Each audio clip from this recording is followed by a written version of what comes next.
वर्तमान के पलों में थोड़ी देर पलकों को नीचे कर लीजिए, चेहरा रिलैक्स्ड। पैगाम लिया है, कभी पैगाम दिया है, आंखों ने मोहब्बत ने बड़ा काम किया है। लगातार भीतर को वॉच करना, भीतर देखने में कोई प्रेशर फील ना हो,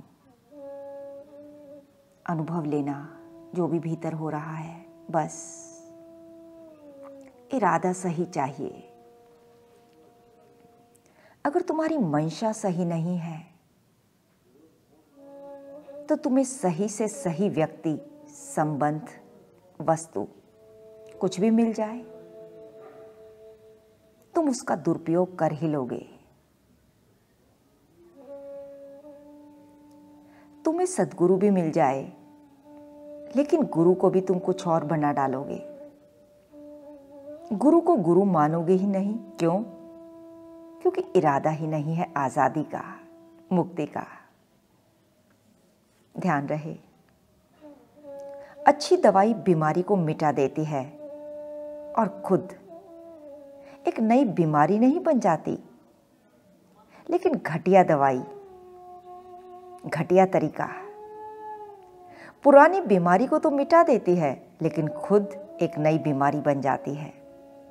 समझना इसे। अच्छी संगति वही है जो तुम्हें व्यर्थ की संगति से मुक्ति दिला दे और खुद भी कोई नया बंधन न बन जाए। अच्छा शब्द वो है जो तुम्हारे भीतर के कोलाहल को शांत कर दे और खुद भी कोई नया कोलाहल न बन जाए। जागे रहना, अपने बंधनों को देखना और ऐसों की संगत करना जो बंधन तोड़ के उड़ पाए। उनको देखकर तुम्हें भी याद आ जाए कि तुम भी उड़ सकते हो।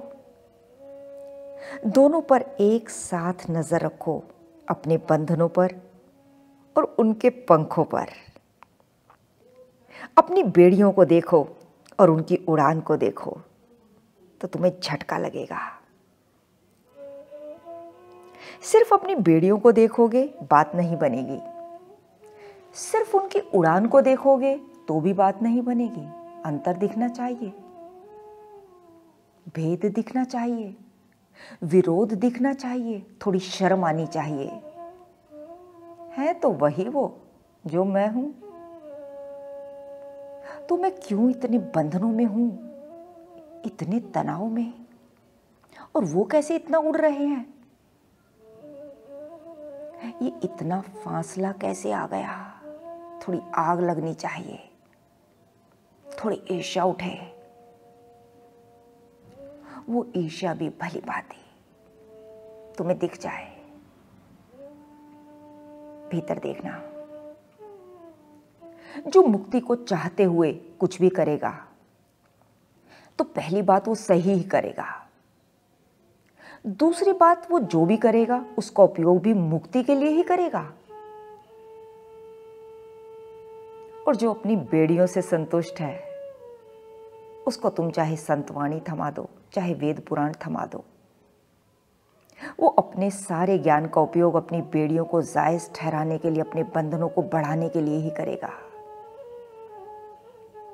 मूल बात है मंशा, मूल बात है नियत क्या है। मंशा अगर सही है तो ज्ञान अपने आप ही उपलब्ध हो जाता है। फिर सही ज्ञान मिलेगा और उतना ही मिलेगा जितना तुम्हें वास्तव में चाहिए। इसी ज्ञान का परिणाम है भगवत गीता। पिछले वॉल्यूम में हमने देखा भगवान कह रहे हैं मेरी अनुभूति के लिए यथार्थ ज्ञान चाहिए, अनुभव चाहिए। कभी भी इस धोखे में मत पड़ना कि जितना तुमने सुन लिया उतना तुमने जान लिया। इसे बहुत ध्यान से समझना होगा। ज्ञान यानी जितना सुना उतना मैं जान गया, ये मत मान लेना। ये बहुत बड़ी दुविधा होती है। सुनना अलग बात होती है, लेकिन अनुभव यानी जानना बिल्कुल दूसरी बात होती है। तुम जितना भी सुनते हो दूसरों को सुना भी देते हो, लेकिन यहाँ सुनना यानी यथार्थ ज्ञान, नहीं तो यहाँ खाली ज्ञान लिख देते, पर नहीं। यथार्थ ज्ञान यानी जो तुमने सुना ठीक वैसा तुम्हारे अनुभव में है या नहीं। फॉर एग्जाम्पल, गुलाब लाल होता है, ये यथार्थ ज्ञान है। लेकिन परमात्मा अनंत होता है, तुमने देखा नहीं, लेकिन तुम मान के बैठ गए। ओहो, ये यथार्थ ज्ञान नहीं है। जिसको भी यथार्थ ज्ञान नहीं है वो हमेशा चूकेगा, वो कहेगा मैं समझ गया, बस मैं समझ गया। और यहीं से शुरू होती है सम्मूढ़ता। इसीलिए भगवान नेक्स्ट कह रहे हैं असम्मूढ़, जिसे तुमने जाना नहीं, सिर्फ सुना है। और तुम सुनने को जानना मान लेते हो। वहीं से सारी गड़बड़ी शुरू होती है। समझना इसे। यानी जब हम सुनने को जानना मान लेते हैं तो ग्रोथ की, विकास की, प्रोग्रेस की जो जगह होती है वो बंद हो जाती है। जिसे भी जानने का घमंड आया, समझो वो गिरा। ज्ञान और असम्मूढ़ दो बातें हैं। असम्मूढ़ दशा और ज्ञान दशा, दो दशाएं। मतलब कहने का यह है कि सुनने को जानना मत मान लेना, और मान भी जाओ तो प्रत्येक कदम पर जागृत रहना, नहीं तो गिरोगे।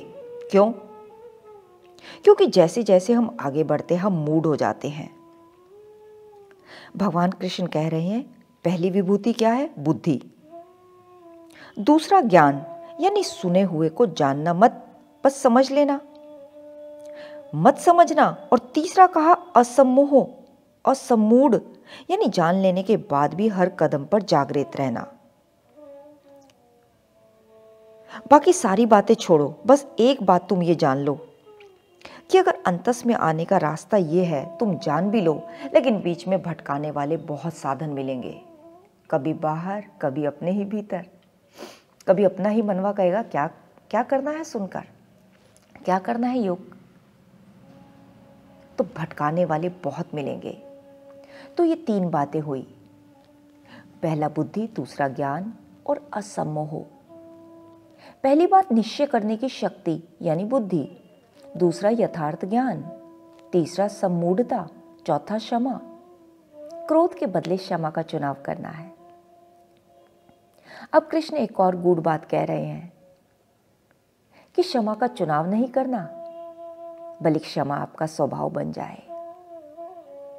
जो भी क्रोध करके क्षमा मांग ले वो विभूति नहीं है, बल्कि किसी ने कुछ गलत कहा या किया, उस समय तुमने क्रोध नहीं किया, बल्कि ऐसा मैं क्या हेल्प करूं इसकी कि नेक्स्ट टाइम ये सही कार्य करे। यह है वास्तविक क्षमा। ऐसी क्षमा को भगवान ने विभूति कहा। इसके बाद आया सत्य। हर अवस्था के अंदर मैं को जानना। सत कौन है? मैं या आई, यानी सोल कॉन्शियसनेस। बाकी सब है असत।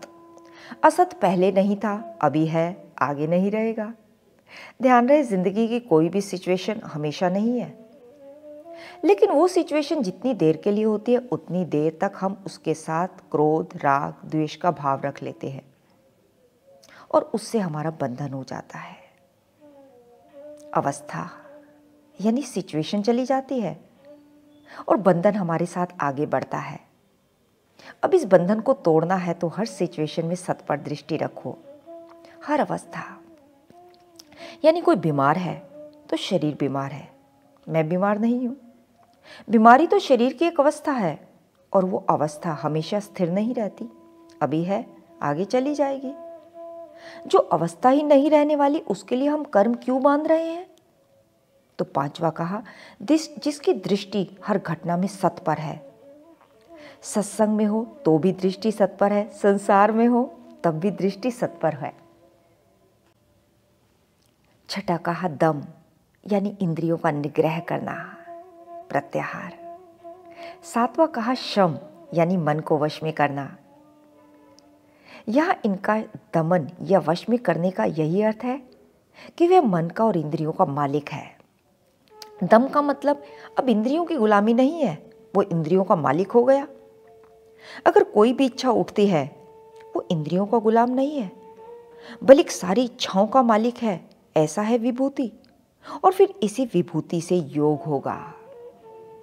8वां और 9वां कहा सुखम और दुखम।